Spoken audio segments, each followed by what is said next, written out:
அழைக்கிறான் மாதவன். எல்லோருக்கும் வணக்கம். இன்றைக்கி நம்ம மேனிஃபெஸ்டேஷன் ரிலேட்டடான ஒரு டாபிக் ஒன்று பேச போகிறோம். ஸோ இந்த வீடியோவை முழுமையாக பாருங்கள், தயவு செஞ்சு ஸ்கிப் பண்ணிடாதீங்க. பொதுவாகவே இந்த மேனிஃபெஸ்டேஷன் அப்படின்னு சொன்ன உடனே எல்லாருக்குமே ஒரு பெரிய அது மேலே ஒரு ஈடுபாடு இருக்கும். நிறைய நான் ரீல்ஸில் பார்த்தாலும் சரி, யூடியூப்பில் ஷார்ட்ஸ் பார்த்தாலும் சரி, இந்த மேனிஃபெஸ்டேஷன் அப்படின்னக்கூடிய வீடியோஸ்க்கு எல்லாத்துக்குமே அதிகமான வியூஸ் போகுது. காரணம் என்னென்னா, ஒரு சுகமான வாழ்க்கையை நோக்கி ஒரு பயணம் அப்படின்றது எல்லாருக்குமே அவசியமாக இருக்குது, எல்லாருக்கும் தேவையாக இருக்குது. அப்போது ஏதாவது ஒரு விஷயத்தை நான் க்ரியேட் பண்ணிட முடியாதா அப்படின்னு சொல்லி நிறைய பேரோட ஏக்கம் இருக்கும்.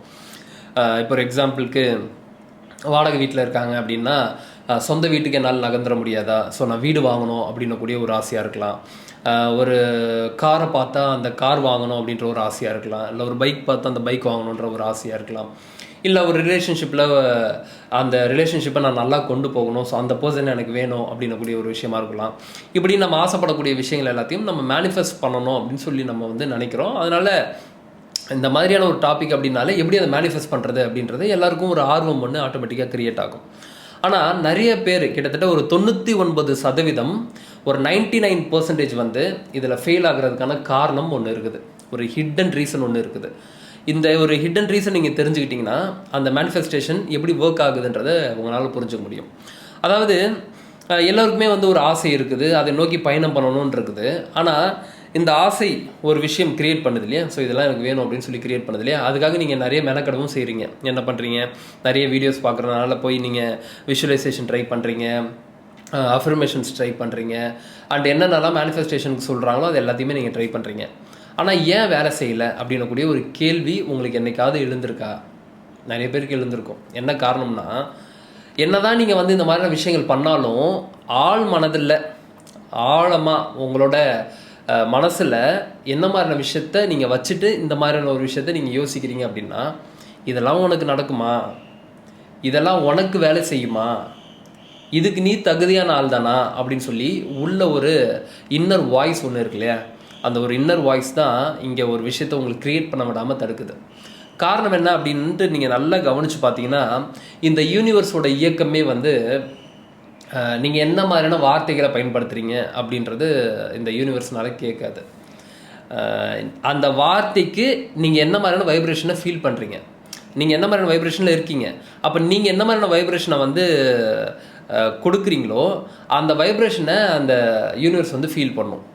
அப்போது நீங்கள் ஒரு நெகட்டிவாக உங்களை நீங்கள் ஃபீல் பண்ணிவிட்டு, இதெல்லாம் எனக்கு நடக்குமா, இதெல்லாம் அவங்களுக்கு சாத்தியம் எனக்கு சாத்தியமா இப்படின்னு சொல்லி நான் விஷுவல் பண்ணுறேங்க, நான் அந்த மாதிரியான ஒரு இடத்துக்கு நான் போகணும்னு சொல்லி விஷுவல் பண்ணுறேன். ஆனால் ஒரு ஆழமான ஒரு கேள்வி என்னென்னா, இதெல்லாம் எனக்கு நடக்குமா அப்படின்னு சொல்லி இருந்தால் எப்படி அது நடக்கும்? ஏன்னா உங்களுக்கு நீங்களே சொல்கிறீங்க அது நடக்காது அப்படின்னு சொல்லி. நீங்கள் வெளியே காட்டிக்கிற ஒரு விஷயம் அதெல்லாம் நடக்கும் அப்படின்ற மாதிரி காட்டிக்கிட்டாலும் உள்ள ஆழமான ஒரு கேள்வி என்னவா இருக்குன்னா, இதெல்லாம் நம்மளுக்கு நடக்குமா அப்படின்னக்கூடிய ஒரு கேள்வி உங்களுக்கு ஒரு பிலீஃப் சிஸ்டத்தையே கிரியேட் பண்ணுது. இது எனக்கு நடக்காதுன்னு கூடிய அந்த ஒரு பிலீஃப் சிஸ்டத்தை கிரியேட் பண்ணுறதுனால அந்த சப்கான்ஷியஸ் மைண்ட் தான் உங்களுக்கு வேலை செய்யும்.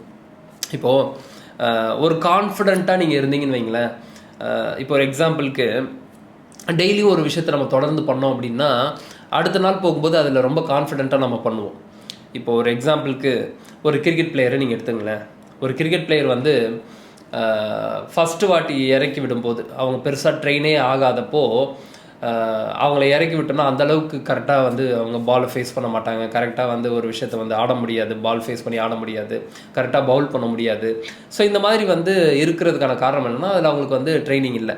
இப்போ இதுவே அவங்களுக்கு ஒரு ட்ரைனிங் வந்துட்டதுக்கப்புறம், அவங்க ட்ரைனிங் செஷன்லாம் முடிச்சதுக்கப்புறம் பார்த்திங்கன்னா அவங்கள பவுல் பண்ண சொன்னாலும் சரி, பேட்டிங் ஆட சொன்னாலும் சரி ஈஸியாக ஆடுவாங்க. காரணம் என்னென்னா, அவங்களுக்கு ஆல்ரெடி ஃபேஸ் பண்ணி அதில் ஒரு நம்பிக்கை ஒன்று கிரியேட் ஆகிடுது. அதெல்லாம் ஆடிலாம் அதில் ஒரு மேட்ரே கிடையாது அப்படின்ற ஒரு ஃபீல் எப்போ வருதுன்னா, நீங்கள் அதை ஃபேஸ் பண்ணிகிட்டே இருக்கும்போது வருது இல்லையா. ஸோ ஆட்டோமேட்டிக்காக எப்படி அது கிரியேட் ஆகுதுன்னா, உங்களோட பிலீஃப் சிஸ்டம் இங்கே நம்புது, இதெல்லாம் நான் பண்ணிவிடுவேன், இதெல்லாம் எனக்கு ஈஸி தான் அப்படின்னு சொல்லி நம்புது. அதுக்கப்புறம் நீங்கள் ஈஸியாக ஒரு விஷயத்தையும் நீங்கள் ப்ளே பண்ண ஆரம்பிப்பீங்க. கிரிக்கெட் பிளேயர்ஸை கூட நீங்கள் நல்லா வாட்ச் பண்ணிங்கன்னா தெரியும். ஒரு 10 பால் அவங்களுக்கு நல்லா ஃபேஸ் பண்ணிட்டாங்க அப்படின்னா அதுக்கப்புறம் 11வது பால் 12வது பால்லாம் எப்படி அடித்தாலும் பால் 6 போகும். காரணம் என்னென்னா, உள்ளே இருக்கக்கூடிய கான்ஃபிடென்ட்டு. பெரிய ஒரு விஷயமே வந்து கான்ஃபிடென்ட் தான். அப்போது அந்த இன்னர் வாய்ஸ்ன்றது வந்து உங்களுக்கு இதெல்லாம் எனக்கு சாத்தியமா, இதெல்லாம் எனக்கு நடக்காது அப்படின்னு சொல்லி நீங்கள் நம்ப ஆரம்பிச்சிங்கன்னா, நீங்கள் என்ன நம்புறீங்களோ அதுதான் இந்த அவுட்டர் ரியாலிட்டியில் க்ரியேட்டே பண்ணும்.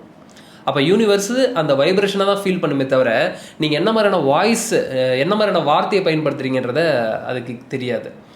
அப்போ அந்த வார்த்தையை நீங்கள் பயன்படுத்தும் போதும், நீங்கள் வந்து அஃபர்மேஷன் சொல்லும் போதும், எனக்கு இந்த வீடு கிடைத்ததற்கு நன்றி அப்படின்னு சொல்லி சொல்லும்போதே, எங்கே எனக்கு அந்த வீடு கிடைச்சிது, முதல்ல எனக்கு கிடைக்குமா அப்படின்னு சொல்லி இந்த மாதிரியான கேள்விலாம் இருந்ததுன்னா உங்களுக்கு கிடைக்கவே கிடைக்காது. அப்போது ஒரு விஷயத்தை நீங்கள் சேஞ்ச் பண்ணணும் அப்படின்னா ஃபஸ்ட்டு அந்த இன்னர் வாய்ஸை நீங்கள் சேஞ்ச் பண்ணணும். அப்போ இந்த இன்னர் வாய்ஸை நீங்கள் சேஞ்ச் பண்ணிங்கன்னா அவுட்டர் ரியாலிட்டி ஆட்டோமேட்டிக்காக மாறும். இப்போ உங்களுக்கு ஒரு கேள்வி வரலாம், எப்படி அதை வந்து எனக்கு கிடைக்காதப்ப நான் அது எப்படி கிடைச்ச மாதிரி நான் ஃபீல் பண்ணுறது? அப்போ ஒரு கேள்வி வரும் தானே அப்படின்னா, அதுக்கு தான் வந்து மனதை பக்குவப்படுத்தணும்னு சொல்லுவோம். ஏன்னா எல்லாருமே வந்து அந்த மனதுக்காக தான் சொல்லியிருப்பாங்க, மனம் பக்குவப்படாமல் எந்த ஒரு விஷயத்தையும் நம்மளால் சாதிக்க முடியாது. அப்போது அந்த மனம் பக்குவப்படும் போது பக்குவப்பட பட பட பட ஆட்டோமேட்டிக்காக இது எல்லாமே வந்து உங்களுக்கு மேனிஃபெஸ்ட் ஆக ஆரம்பிச்சிடும். நீங்கள் கேட்காமே மேனிஃபெஸ்ட் ஆக ஆரம்பிச்சிடும். என்ன காரணம்னா, மனம் அமைதி நிலைக்குள்ளே இருக்கும்போது அபரிவிதமாக செயல்படும் அந்த எனர்ஜி. இதை நீங்கள் ஃபீல் பண்ணிங்கன்னா தான் உங்களுக்கு தெரியும், எக்ஸ்பீரியன்ஸ் பண்ணிங்கன்னா தான் உங்களுக்கு தெரியும். ஸோ அதனால் வந்து இந்த மேனிஃபெஸ்டேஷன்னு ஒரு 99% யாருக்கும் ஒர்க் ஆகாததுக்கான காரணம் இந்த ஒரு ஹிடன் ரீசன் தான், ஆழமான உங்களுக்குள்ளே இருக்கக்கூடிய அந்த இன்னர் வாய்ஸு. ஸோ அதை நீங்கள் சேஞ்ச் பண்ணிங்கன்னா மேனிஃபெஸ்டேஷன் உங்களுக்கு ஒர்க் ஆக ஆரம்பிக்கும். அப்போ என்ன, அந்த மாதிரியான ஒரு விஷயத்தை அடையிறதுக்கு முன்னாடியே அதோட வெர்ஷனாக நான் சேஞ்ச் ஆகிடணும். அப்படி சேஞ்ச் ஆகிட்டிங்கன்னா ஆட்டோமேட்டிக்காக கிடச்சிரும். நான் எப்பயுமே ஒரு உதாரணம் ஒன்று சொல்லுவேன். எக்ஸாம்பிள் என்னென்னா, இப்போது நீங்கள் உங்களோட ஃப்ரெண்ட்ஸ் சர்க்கிளையே நீங்கள் நல்லா எடுத்துக்கங்களேன். நீங்கள் இருக்கக்கூடிய இடத்த பொறுத்து தான் உங்களோட வாழ்க்கையே அமையுது. அப்போது ஒரு பிஸ்னஸ் பர்சன் கூட இருந்தீங்கன்னா உங்களோட மைண்டு பிஸ்னஸ் ரிலேட்டடாக திங்க் பண்ணுது. ஒரு 2 கோடி ரூபா ஒரு மாதத்துக்கு டர்ன் ஓவர் பண்ணக்கூடிய ஒரு பிஸ்னஸ் பர்சன் கூட இருக்கீங்க அப்படின்னா 2 கோடி ரூபா ஒரு மேட்ராகவே உங்களுக்கு தெரியாது. ஏன்னா நீங்கள் அதை பார்த்து பார்த்து பழகிட்டீங்க. இப்போ இதுவே வந்து ஒரு 2 லட்ச ரூபா சம்பாதிக்கக்கூடியவங்க, 2 லட்ச ரூபா ஜென்ரேட் பண்ணக்கூடிய ஒருத்தர் கூட இருந்தீங்கன்னா 2 லட்ச ரூபான்றது உங்களுக்கு ஒரு பெரிய விஷயமே கிடையாது. ஏன்னா நீங்கள் பார்த்து பார்த்து பழகிட்டீங்க. இப்போ இதுவே ஒரு 15,000 ரூபா சம்பாதிக்கக்கூடிய ஒருத்தர் கூட நீங்கள் இருக்கீங்க அப்படின்னா அந்த 15,000 ரூபான்றது உங்களுக்கு பெருசாக தெரியாது. ஏன்னா அதை நீங்கள் பார்த்து பார்த்து பழகிட்டீங்க. இப்போது மனம் எந்த ஒரு விஷயத்தை பார்க்குதோ, எந்த ஒரு விஷயத்தை வந்து அதை டெய்லி வந்து கன்சியூம் பண்ணுதோ, அதெல்லாம் அதுக்கு பெரிய விஷயமாகவே தெரியாது. ஸோ அதனால தான் வந்து இந்த இன்னர் வாய்ஸ் அப்படின்றது ரொம்ப பெரிய ஒரு விஷயம். இந்த சப்கான்ஷியஸ் மைண்ட் அப்படின்றதும் ரொம்ப பெரிய ஒரு விஷயம். ஆனால் இந்த பிலீஃப் சிஸ்டத்தை கிரியேட் பண்ணுறதுன்றதும் ரொம்ப பெரிய ஒரு விஷயம். அப்போ சப்கான்ஷியஸ் மைண்ட்லேருந்து தான் நீங்கள் ஒர்க் பண்ண ஆரம்பிக்கிறீங்கன்றதுனால சப்கான்ஷியஸ் மைண்டில் கொஞ்சம் கொஞ்சமாக நீங்கள் சேஞ்ச் பண்ணணும். இந்த ஒரு விஷயம் உங்களுக்கு புரிஞ்சிருக்கும்னு சொல்லி நம்புகிறேன். நீங்கள் உங்களோட லைஃப்பில் என்ன மேனிஃபெஸ்ட் பண்ணீங்க அப்படின்றத கமெண்ட் செக்ஷனில் கமெண்ட் பண்ணுங்கள். இது வரைக்கும் என்னோட லைஃப்பில் நான் கேட்ட அனைத்து விஷயங்களும் நான் மேனிஃபெஸ்ட் பண்ணியிருக்கேன். இதை பற்றி நான் கிளாஸில் கூட நான் நிறைய டிஸ்கஸ் பண்ணியிருக்கேன். வர இருக்கக்கூடிய மே 14 to மே 23 வரைக்கும் வேக்கப் சேலஞ்ச் வந்து ஸ்டார்ட் ஆக இருக்குது. நீங்களும் இந்த வேக்கப் சேலஞ்சில் கலந்துக்கணும் அப்படின்னா லிங்க் டிஸ்கிரிப்ஷனும் அண்ட் ஃபர்ஸ்ட் கமெண்ட்லையும் இருக்குது. கிளிக் பண்ணி ஜாயின் பண்ணிக்கலாம். இது வரைக்கும் ஏகப்பட்ட பேர் கலந்துட்டு அவங்களோட வாழ்க்கையை பெரிய லெவலில் ட்ரான்ஸ்ஃபார்ம் பண்ணியிருக்காங்க. லிமிடெட் சீட்ஸ் மட்டும்தான்.